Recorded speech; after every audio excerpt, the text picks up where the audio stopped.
এই মুহূর্তে একটি খবর আপনাদের সামনে দেখাচ্ছি। সিপিএম এর টালিগঞ্জ এরিয়া কমিটির সম্মেলনে ঝামেলা হয়েছে, সেই ছবি আপনারা এই মুহূর্তে দেখতে পাচ্ছেন। আমরা বিস্তারিতভাবে জানাবো, কিন্তু আপনাদের যেটা জানাচ্ছি, এটা সিপিএম এর এরিয়া কমিটির সম্মেলন। টালিগঞ্জে এই এরিয়া কমিটির সম্মেলন সিপিএম এর, আর সেখানে ঝামেলা বাঁধে।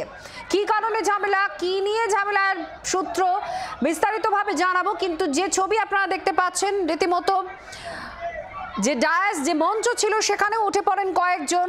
আবার যারা দর্শক আসনে বসেছিলেন তাদেরকে শান্ত করার চেষ্টা করা হচ্ছে। আপাতত যে ছবি দেখা যাচ্ছে, এটা সিপিএম এর টালিগঞ্জের এরিয়া কমিটির সম্মেলন, যেখানে ঝামেলা হয়। মৌমিতা চক্রবর্তী আমাদের প্রতিনিধি জানাচ্ছেন। মৌমিতা, কি নিয়ে ঝামেলা?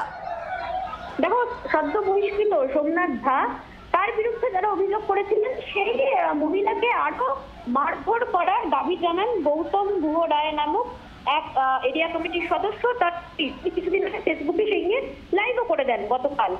পরে তিনি সেই ফেসবুক লাইভ প্রত্যাহার করেন। আজকে টালিগঞ্জ এরিয়া কমিটির যখন সম্মেলন চলছে, সেই সময় সেই প্রসঙ্গ তোলেন দলেরই কেউ কেউ। যে কনফারেন্সের রিপোর্টিং যখন চলছে, সেই সময় একজন পার্টির সদস্য তার টুইট করে এই ধরনের ঘটনাকে সমর্থন করেন। এবং শুধু তাই নয়, দলের অভ্যন্তরীণ কথা যখন এরিয়া কমিটির সম্মেলন চলছে, সেই সময় তিনি ফেসবুক লাইভে চেষ্টা করছেন।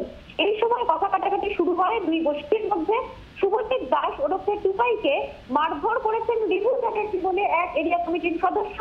এই অভিযোগে সরব হন এবং দুতরফের মধ্যে তারপর এমন হাতাহাতি হয় যে সম্মেলন কার্যত ভেস্তে গিয়েছে।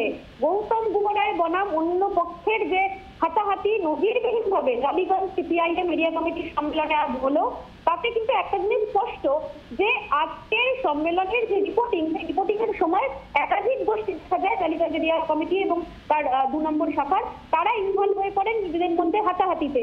এবং কিভাবে কেন ব্যবস্থা নেওয়া হচ্ছে না, সোমনাথ ঝা প্রসঙ্গ আসা, একাধিক বিষয় নিয়ে তর্কাতর্কি যখন চলছে, সেই সময় হাতাহাতিতে জড়িয়ে পড়েন নিজেদের মধ্যেই টালিগঞ্জ সিপিআইএম এরিয়া কমিটির সদস্য সমর্থকরা। ধন্যবাদ মৌমিতা। বাংলার আওয়াজ, বাঙালির আবেগ, জি 24 ঘন্টা।